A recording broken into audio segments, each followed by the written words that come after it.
ರಾಜ್ಯ ವೀರಶೈವ ಲಿಂಗಾಯತ ಅಭಿವೃದ್ಧಿ ಮಂಡಳಿ ಅಧ್ಯಕ್ಷರು ಹುನಗುಂದ ಮತಕ್ಷೇತ್ರದ ಶಾಸಕರಾದ ಡಾಕ್ಟರ್ ವಿಜಯಾನಂದ ಕಾಶಪ್ಪನವರು ಇಂದು ಮಧ್ಯಾಹ್ನ SRK ಬಡಾವಣೆಗೆ ಭೇಟಿ ನೀಡಿ ಅಲ್ಲಿನ ಜನರ ಕುಂದುಕೊರತೆ ಸಮಸ್ಯೆಗಳನ್ನು ಆಲಿಸಿ ಅವುಗಳ ಪರಿಹಾರಕ್ಕೆ ಪೌರಾಯುಕ್ತರಿಗೆ ಹಾಗೂ ನಗರಸಭೆ ಅಧ್ಯಕ್ಷರಿಗೆ ಸೂಚನೆ ನೀಡಿದರು.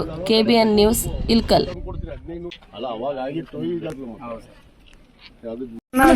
ಈಗ ಮಾಡಕತ್ತೀನಿ ಈಗ ಅದಕ್ಕ ಬಂದಿನಿ ಈಗ ನೋಡ್ರಿ ನಮ್ಮ ಮನೆಗೆ ವಾರಸಿ ಅದಕ್ಕೆ ಬರಂಗಿಲ್ಲ ಬಂದಿನಿ ಅದಕ್ಕೆ ಬಂದಿನಿ ನಿಮ್ಮ ಆಶೀರ್ವಾದ ಇದ್ರೆ ನಾನು ಗೆಲ್ಸಿರಿ ಅದಕ್ಕೆ ಮಾಡಕ್ಕ ಬಂದಿರೋ ಕೆಲಸ ಏನು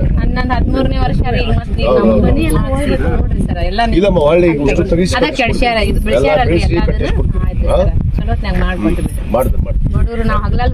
ಯಾರ್ಯಾರು ಒಂದಿಷ್ಟು ಮಂದಿ ಯಾವ ಉಳ್ದಾವ ಅಂತ ನೋಡ್ರಿ, ಯಾರು ಇದ್ರೆ ಅವ್ರಿಗೆ ಹೇಳ್ಬಿಡ್ರಿ, ಅವ್ರಿಗೂ ಸ್ವಲ್ಪ ಬಂದು ಇನ್ನೊಂದು ಇವೆಂಟ್ ಎಷ್ಟು ಉಳ್ದಾವಪ್ಪ ಅವ್ರಿಗೆ ಯಾರು ನೋಡ್ರಿ ಅವ್ರು ಇಲ್ಲಿ ಇದ್ರ ಸರಿ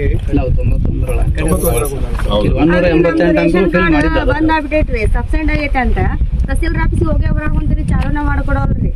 ನಮ್ಗೆ 2000 ರೇಷನ್ ಹಾಕ್ಸಿಲ್ಲ, ಇಲ್ಲ ರೇಷನ್ ಕಾರ್ಡೂ ಇಲ್ಲ. ರೇಷನ್ ಕಾರ್ಡ್ ಮಾತ್ರ ಸ್ಥಗಿತ ಅದಾವ.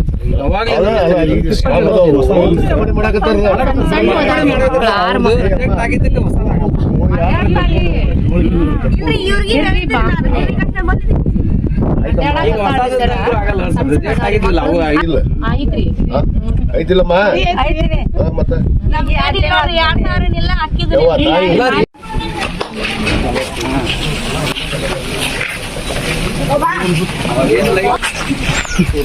ಬಸವರಾಜ್ ಇಲ್ಲಿದು ಹಂಗೆ ಕೆಲಸ ನಡೀತಿತ್ತು, ಅಲ್ಲಿ ಅವನ್ನ ವರ್ಕ್ ಆರ್ಡರ್ ಬಂದವ ಅವ್ರು ಕೊಟ್ಬಿಡ್ತಾರ. ವರ್ಕ್ ಆರ್ಡರ್ ಆಗಿದ್ದು ಕೊಟ್ಬಿಡಪ್ಪ ಅದಕ್ಕೆ ಇದೊಂದು ಪಾಪ ಅವ್ರಿಗೆ ಒಂದು ಅವಕಾಶ ಐತಿ, ಎಲ್ಲ ಮಾಡೀವಿ ಕಟ್ ಕೊಟ್ಬಿಡೋಣ ಪಾಪ. ಒಂದು ಶಾಂತಿ ನಿಮ್ದಿಂದ ಇರ್ತಾರ, ನಿನಗೂ ನೆನೆಸ್ತಾರ, ನಿನಗೂ ಒಳ್ಳೇದಾಗುತ್ತೆ, ದೇವ್ರು ಒಳ್ಳೇದು ಮಾಡ್ತಾರ. ಅದಕ್ಕೆ ಒಟ್ಟು ಹೇಳೋದು ಹೆಂಗೆ ಒಂದು 5 ತಿಂಗಳು ತಾರೀಕಿತ್ತು 9 ಅಲ್ಲಿದು ಐತೆ ಸರ್. ಯಾವ ಅವರು ಇಮಿಡಿಯೇಟ್ ಫಾಲೋಅಪ್ ಮಾಡಿರಿ. ಅದು ಡಿಕ್ಲೇರ್ ಆಗಿದ್ದು ನಾನು ತೊಗೊಂಡ್ಬೋದು ಇಮಿಡಿಯೇಟ್ ಅದನ್ನ ಈಗ ನೀವು 2 ಕ್ಯಾಬಿನೆಟ್ನಾಗ ಇರಿಸಿ ಅಪ್ರೂವ್ ಮಾಡಿಸಿ. ಯಾವುದು 36 ಕೋಟಿ 32 ಕೋಟಿ ರೂಪಾಯಿ ನಿಗದಿ ಮಾಡಿಸಿದ್ವಿ. ನಿಮ್ಮದು 36 ಕೋಟಿ ರೂಪಾಯಿ 24/7 ಮಾಡಿಸಿನಿ. ಆದರೆ ಅದಾಗೈತಿ. ಇದೊಂದು ತೊಗೊಂಡ್ಬಿಡ್ರಿ, ಇದೊಂದು ಮಾಡಿಸ್ಬಿಡ್ರಿ. ಆಯ್ತು ಕೆಲಸ. ನಿಮ್ಗೆ 36 ಕೋಟಿ ಮಂಜೂರಾತಿ ಆತಳ. 24 ತಾಸು ಹೆಚ್ಚುವರಿ ಏನು ನಳಗಳಾಗಿದ್ವಲ್ಲ ಅವಕ್ಕೆಲ್ಲವಕ್ಕೂ ಕರೆಕ್ಟಾಗಿ ಕೊಡ್ಬೇಕಲ್ಲ. ಜನಸಂಖ್ಯೆ ಜಾಸ್ತಿ ಆಗೈತಿ. 2014 ಮಾಡಿದ್ವಿ ನಾನು. ಮತ್ತು 24 ಏನಾದರೂ ನಾನು ಮಾಡವ ಯಾರು ಮಾಡಕ್ಕೆ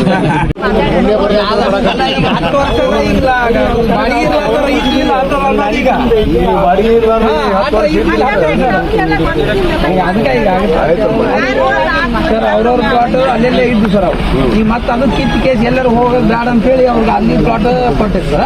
ಅವು ಕಟ್ಟಡ ಆದ ತಕ್ಷಣ ಇಲ್ಲಿ ಬಿಟ್ಟು ಅಲ್ಲಿ ಹತ್ಕೊಂಡ್ಬಿಟ್ಟು ಮುಗಿದು ಅದು ಮಾಡಿಸ್ಕೊಟ್ಟು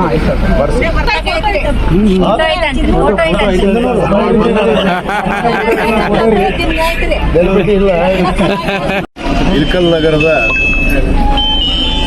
SRK ಬಡಾವಣೆ, ಲಿಂಗೈಕ್ಯ SR ಕಾಶಪ್ಪನವರ ಬಡಾವಣೆ ಅಂತೇಳಿ ಹಿಂದಿನ ನಮ್ಮ 2017-18 ನಮ್ಮ ನಗರಸಭೆಯವರು ಈ ಒಂದು ಏನು ಬಡಾವಣೆಯನ್ನು ಇವತ್ತು ನೇಮಕ ಮಾಡಿದರು.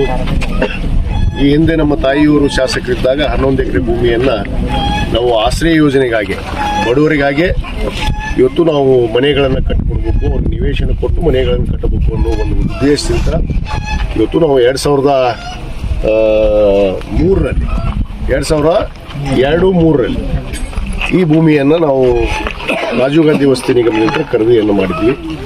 ಇಲ್ಲಿ ಸುಮಾರು 334 ಏನು ಪ್ಲಾಟ್ಗಳನ್ನು ಮಾಡಿ ಆ ಬಡವರಿಗೆ ನಾವು ಹಕ್ಕುಪತ್ರ ಕೂಡ ನನ್ನ ಅಧಿಕಾರದ ಅವಧಿಯಲ್ಲಿ ನಾನು ವಿತರಣೆಯನ್ನು ಮಾಡಿದ್ದೆ. ಆ ಹಿನ್ನೆಲೆಯಲ್ಲಿ ಇವತ್ತು ಅವರಿಗೆ ಮನೆ ಕಟ್ಟಿಕೊಡ್ಬೇಕು. ಯಾಕಂದರೆ ನಿವೇಶನ ಇದೆ, ಪಾಪ ಭಾಳಷ್ಟು ಬಡವರು ಮನೆ ಕಟ್ಕೊಳ್ಳೋಕ್ಕಾಗೋದಿಲ್ಲ. ಅಂಥ ಪರಿಸ್ಥಿತಿಯಲ್ಲಿರುವಂಥ ಆ ಬಡವರಿಗೆ BPL ಕಾರ್ಡ್ನಲ್ಲಿ ಬಿಲೋ ಪೋವರ್ಟಿ ಲೈನ್ ಕೆಳಗಡೆ ಇರುವಂಥವ್ರಿಗೆ ಏನು ನಮ್ಮ ರಾಜೀವ್ ಗಾಂಧಿ ವಸತಿ ನಿಗಮದಲ್ಲಿ ಅವಕಾಶಗಳಿದ್ದಾವೆ. ಆ ಒಂದು ಅವಕಾಶವನ್ನು ಅವ್ರಿಗೆ ಒದಗಿಸೋಕ್ಕೋಸ್ಕರ ಈಗಾಗಲೇ ನಾನು ಮತ್ತೆ 2023ರಲ್ಲಿ ಶಾಸಕನಾದ ಮೇಲೆ ಅವ್ರಿಗೆ ಈಗಾಗಲೇ ಹಿಂದಿನ ಸರ್ಕಾರದಲ್ಲೇ ಹಿಂದಿನ ಅವಧಿಯಲ್ಲೇ ನಾನು ಮಂಜೂರಾತಿಯನ್ನು ಮಾಡಿದ್ದೆ. ನಮ್ಮ SM ಪಾಟೀಲ್ ಅಂತ ಹೇಳಿ ಗುತ್ತಿಗೆದಾರರು ಕಾರ್ಯವನ್ನು ಕೂಡ ಪ್ರಾರಂಭ ಮಾಡಿದ್ವಿ. ಮನೆಗಳನ್ನು ನೋಡ್ತಾ ಇದ್ದೀರಿ ಕಾಣ್ತಿದೆ. ಅಲ್ಲಿ ಆ ಮನೆಗಳನ್ನು ನಿರ್ಮಾಣ ಮಾಡುವಂಥದ್ದಲ್ಲಿ 2018ರಲ್ಲಿ ಏನು ಗೆದ್ದಂಥ ಸನ್ಮಾನ್ಯ ದೊಡ್ಡನಗೌಡ ಪಾಟೀಲ್ ಅವರು ಆ ಮನೆಗಳನ್ನು ನಿಲ್ಲಿಸಿದ್ರು. ಕಟ್ಟಡ ಮಾಡುವಂಥ ಬಡವರು ಮನೆಗಳನ್ನು ನಿಲ್ಲಿಸಿದ್ರು, ಉದ್ದೇಶಪೂರ್ವಕವಾಗಿ ನಿಲ್ಲಿಸಿದ್ರು. 2023ವರೆಗೂ ಕಟ್ಟಡ ಮಾಡಲಿಲ್ಲ. ನಾವು ಅನೇಕ ಹೋರಾಟ ಮಾಡಿದ್ವಿ ಇವ್ರ ಪರವಾಗಿ. ಇವತ್ತು ಅವ್ರಿಗೆ ಹಕ್ಕುಪತ್ರ ಕೊಡಿಸುವಂಥ ಹಿಡಿದು ಎಲ್ಲದರಲ್ಲಿ ಹೋರಾಟವನ್ನು ಮಾಡಿದ್ರು ಕೂಡ ಅವರು ಯಾವುದೇ ಲೆಕ್ಕಿಸದೆ ಅವರ ಅಧಿಕಾರ ಅವಧಿಯಲ್ಲಿ ಏನು 42 ಎಕರೆ ನಾವು ಭೂಮಿ ತೆಗೆದುಕೊಂಡು ಅಲ್ಲಿ 1560 ಹಕ್ಕುಪತ್ರಗಳನ್ನು ಮಾಡಿದ್ವಿ.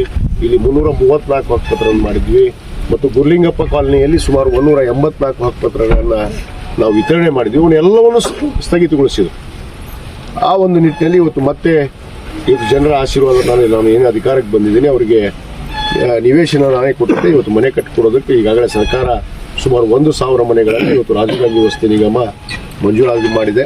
ನಮ್ಮ ಮಾನ್ಯ ಮುಖ್ಯಮಂತ್ರಿಗಳಾದಂಥ ಸಿದ್ದರಾಮಯ್ಯನವರು ಮತ್ತು ನಮ್ಮ ಸಚಿವರಾದಂಥ ಸನ್ಮಾನ್ಯ ಜಮೀರ್ ಅಹಮದ್ ಖಾನ್ ಅವರು ಏನು 1,000 ಮನೆಗಳನ್ನು ಇದಕ್ಕಲ್ಲಿ ಕೊಟ್ಟಿದ್ದಾರೆ.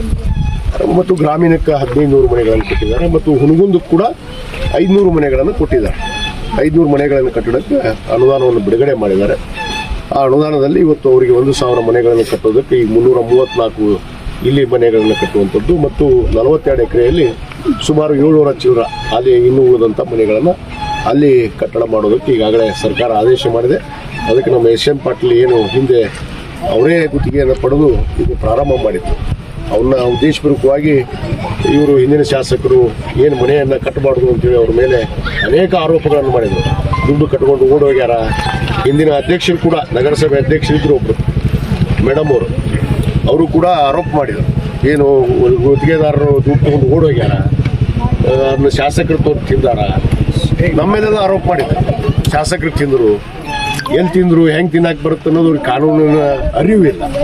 ಅವ್ರ ಅವಧಿಯಲ್ಲಿ DC ಕೂಡ ಮನವಿ ಮಾಡಿಕೊಂಡ್ರು ಇದು ತನಿಖೆ ಆಗಬೇಕು ಅಂತ. ಅವ್ರದೇ ಸರ್ಕಾರ ಇತ್ತು, ಅವ್ರದೇ ಜಿಲ್ಲಾಧಿಕಾರಿಗಳಿದ್ರು, ಅವರೇ ಶಾಸಕರಿದ್ದಾಗ ತನಿಖೆ ಮಾಡಿಸುವಂಥ ಎಲ್ಲಿ ಬರುತ್ತೆ ತನಿಖೆ ಮಾಡುವಂಥದ್ದು? ತಪ್ಪಾಗಿದ್ರಲ್ಲ ತನಿಖೆ ಆಗೋದು.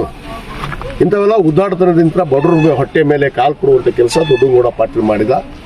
ಮತ್ತು ಅಧಿಕಾರಿಗಳು ಕೂಡ ಮಾಡಿದ್ರು ಅವ್ರ ಜೊತೆಗೆ ಸೇರಿಕೊಂಡು. ನಗರಸಭೆ ಪೌರ ಆಗ್ತಿರ್ಬೋದು, ಜಿಲ್ಲಾ ಆಡಳಿತ ಇರ್ಬೋದು, ನಾವು ಅನೇಕ ಹೋರಾಟಗಳನ್ನು ಮಾಡಿ ಮನವಿ ಮಾಡಿಕೊಂಡ್ರು ಕೂಡ ನಮ್ಮನ್ನು ಯಾರೂ ಕ್ಯಾರೆ ಅನ್ನಲಿಲ್ಲ ಹಿಂದಿನ ಸರ್ಕಾರದಲ್ಲಿ. ನಾವು ಅದಕ್ಕೆ ಈಗ ಮನೆ ಕಟ್ಟಿಕೊಳ್ಳುವಂಥ ನಿಟ್ಟಿನಲ್ಲಿ ಈಗ ನಮ್ಮ SM ಪಾಟೀಲ್ ಅವರು ಗುತ್ತಿಗೆದಾರರು ಈಗಾಗಲೇ ಮನೆ ಕಟ್ಟಡವನ್ನು ಪ್ರಾರಂಭ ಮಾಡಿದ್ದಾರೆ. ಸುಮಾರು 6 ತಿಂಗಳಲ್ಲಿ ಅವರು ಮನೆ ಮುಗಿಸ್ಕೊಡುವಂಥ ವಿಚಾರದಲ್ಲಿ ಹೊಂದಿದ್ದಾರೆ. ಇವತ್ತು ಈ ಮನೆಗಳಾಗಿರ್ಬೋದು, ಇಲ್ಲಿ 334 ಮತ್ತು ಅಲ್ಲಿ 7